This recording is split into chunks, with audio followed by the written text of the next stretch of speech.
화면 속 녹색 점선이 5년 평균 선입니다. 코로나 팬데믹 유동성 거품이 꺼져가는 것을 알 수 있죠. 안녕하세요. 웅덩이 매매법 2배 레버리지 ETF 장기 투자자 디벨로몽입니다.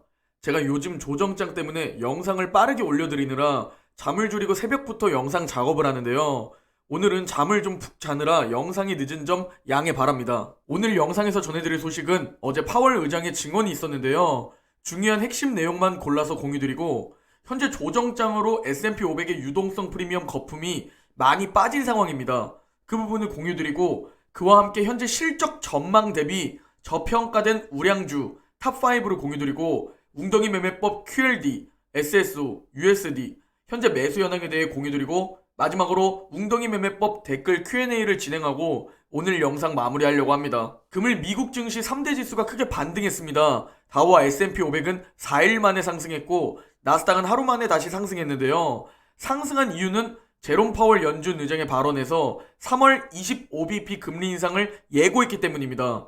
25bp냐 50bp냐로 조정장의 하락폭이 컸었는데 이 불확실성을 어제 잠재워 준 겁니다. 개인적으로는 더 크게 상승할 수 있는 요소였지만 러시아, 우크라이나 사태의 불확실성으로 인해 상승폭이 좀 제한되었다라는 생각입니다. 다우는 1.8% 상승했고 현재 고점 대비 8% 하락해 있는 상황입니다. 나스닥은 1.6% 상승했고 현재 고점 대비 15% 하락해 있는 상황. S&P 500은 1.86% 상승했고 현재 고점 대비 약 8% 하락해 있는 상황입니다. 금일 맵을 좀 살펴보면 마음이 편안해지는 초록초록한 맵입니다. 불확실성의 해소로 모든 섹터의 흐름이 좋았습니다. 미국 10년물 국채금리는 1.853에 위치해 있습니다. 그리고 금일 공포지수는 24입니다. 여전히 현재 극심한 공포 구간에 위치해 있습니다. 사실 이젠 탐욕 구간이 좀 그립습니다. 오늘 먼저 전해드릴 소식은 어제 파월 의장의 증언입니다. 어제 한국 시간으로 12시쯤 증언이 있었는데요. 많은 전문가들이 3월 금리 인상에 대한 힌트, 그리고 우크라이나, 러시아 전쟁의 영향에 대한 내용, 이 부분들을 예상하고 궁금해했는데요.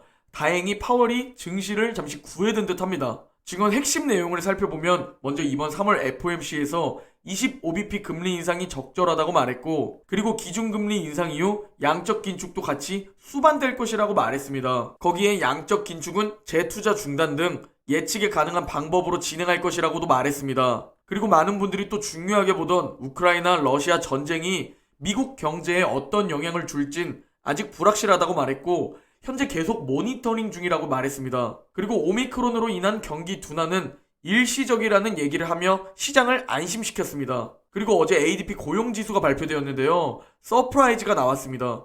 이번에도 예상치를 크게 상회했는데요. 전망치가 37만인데 발표 수치는 47만이 나온 겁니다. 연준의 말대로 이제 고용지표는 당분간 잘 나올 가능성이 굉장히 높을 듯 합니다. 그리고 많은 분들이 우려하던 미국 증시 거품 꺼져야 하기 때문에 앞으로 반토막 나야 한다는 의견을 주시는 비관론자들이 생각보다 많은데요.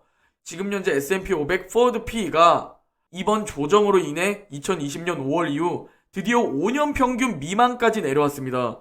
화면 속 녹색 점선이 5년 평균 선입니다. 코로나 팬데믹 유동성 거품이 꺼져가는 것을 알 수 있죠.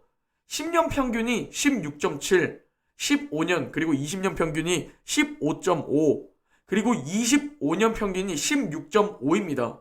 지금 현재 약 18.5 정도에 위치해 있는데요. 평균 회귀를 한다면 더 떨어지거나 좀 더 횡보할 수 있으나 이제 굉장히 많이 평균까지 내려온 것을 알 수 있습니다. 평균 대비 저평가 업종을 살펴보면 임의소비재, 원자재, 산업재, 커뮤니케이션, 헬스케어가 있고 실적 전망 상향 대비 저평가 우량주 탑5를 공유드리면 먼저 애플입니다. 애플 생태계를 만들어서 가격을 높여도 살 수밖에 없는 시스템이 구축되어 있고 이제는 더 나아가 광고 매출까지 만들어내는 애플이죠. 그리고 마이크로소프트입니다. 마이크로소프트는 뭐 정말 솔직히 깔만한 게 없습니다.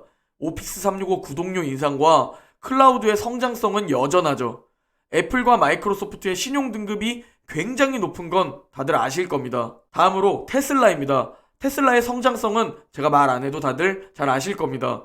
거기에 일론 머스크 CEO 효과까지. 다음으로 엔비디아입니다. 개인적으로 엔비디아를 굉장히 좋게 보는 이유는 4차 산업혁명에서 절대 빠질 수가 없고 많은 기업들이 엔비디아의 칩을 쓸 수밖에 없는 구조입니다. AI, 자율주행, 메타버스 등 말이죠. 그리고 AMD도 마찬가지죠. 최근 AMD의 성장성이 굉장히 높고 실적 발표 때마다 놀라움을 보여주고 있습니다. 역시 4차 산업혁명에서는 반도체가 더 많이 쓰이면 많이 쓰이지 절대 줄어들 것이라는 생각이 들지 않습니다. 제가 반도체 2배 레버리지 USD에 투자하고 있는 이유이기도 하죠. 그리고 어제 다루었던 내용인데 러시아 2배 레버리지 RUSL이 상폐된다고 말했고 생각보다 우리 서학개미 분들이 투자를 많이 했다고 말씀드렸는데요. 러시아 증시는 현재 며칠째 열고 있지 않습니다. 그리고 미국 나스닥에서 거래되는 러시아 기업들도 현재 거래가 정지되어 있는 상태죠. 제 구독자분들도 몇 분 투자한 것으로 확인이 되는데요. 개인 투자자뿐 아니라 전문가들 역시 예측, 통찰력으로 투자하는 게 쉽지 않은 이유입니다.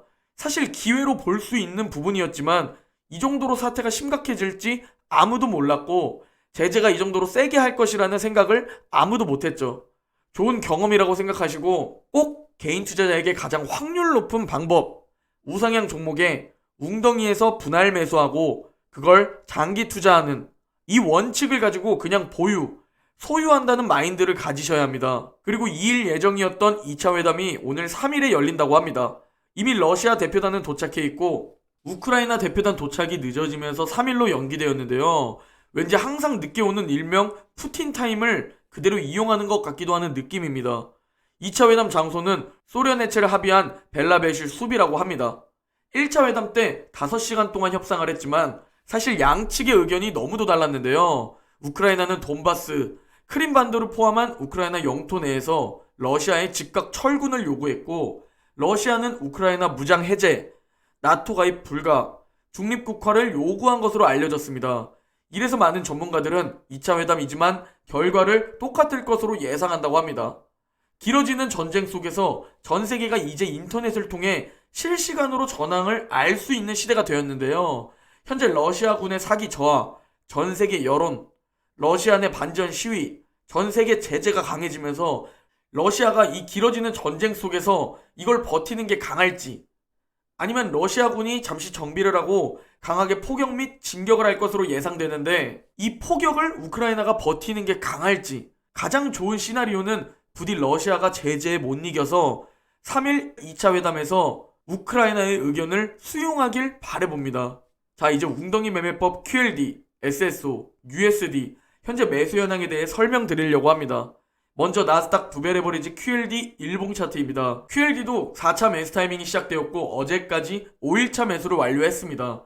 4차 매수 타이밍은 최대 40거래일로 나누어서 매일매일 분할 매수하는데요. 내 투자금에 따라 매일 2주를 살 수도 있고 3주를 살 수도 있습니다.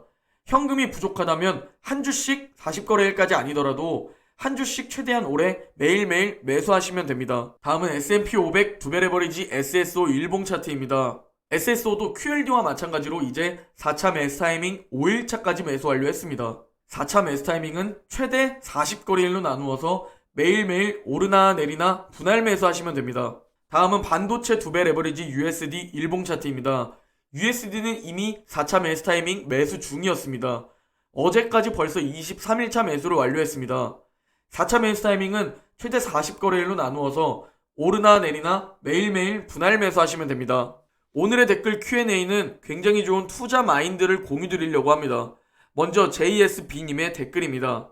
과거를 생각해보세요. 미국 영토 턱 밑에 핵미사일 이야기가 나오던 쿠바 미사일 위기, 금리 20%로 올리던 볼커 의장 시절, 그때보다 지금이 더 위험하다고 말씀하실 수 있나요? 항상 과거로부터 배우십시오.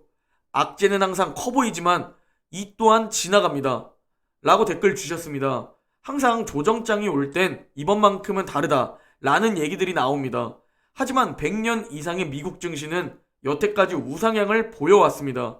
중간에 몇 년의 횡보 기간도 존재했지만 그냥 미국 증시 그 자체를 내 자산의 흐름이라고 생각하시고 쭉 보유하고 있어야 합니다. 워렌 버핏도 주식 비중이 80%, 현금 비중이 20% 정도입니다. 그 많은 돈을 보유하고 있는데도 말이죠. 항상 말씀드리지만 저도 제 경제적 자유를 위해서 15억 이상 주식 보유를 할 것이라고 말해왔습니다. 그러면 보수적으로 잡아도 제 노동 수익을 앞지를 수 있거나 제 노동 수익이 더 높아져서 앞지르진 못해도 매월 생활비를 빼서 써도 제 15억 주식 보유 자산은 계속 더 늘어날 겁니다. 전 미국 증시의 흐름을 제 자산의 흐름이라 생각하고 투자하고 있습니다.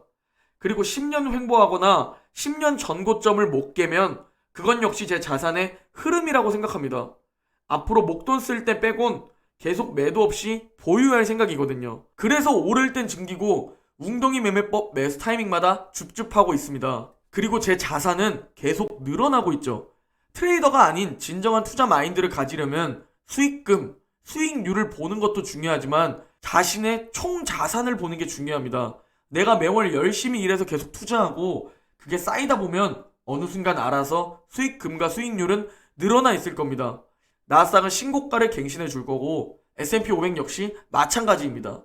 다만 내가 열심히 일하고 아끼지 않고 시간이 지나감에도 투자금이 불어나지 않는다면 경제적 자유로 다가서는 시간이 늦어지는 겁니다. 그래서 원칙을 가지고 오질웅죽 해야 하는 겁니다. 현실적으로 생각해야 합니다. 2배 레버리지도 전 굉장히 욕심이라고 생각합니다. 현실적으로 장기적으로 바라봤을 때 가장 확률 높은 종목이 무엇인지, 가장 확률 높은 투자 방법이 무엇인지 진지하게 한번 생각해 보시고 확신을 가지셔야 합니다. 오늘 영상은 여기까지입니다. 모두 행복한 하루 보내시고 내일 영상에서 뵙겠습니다.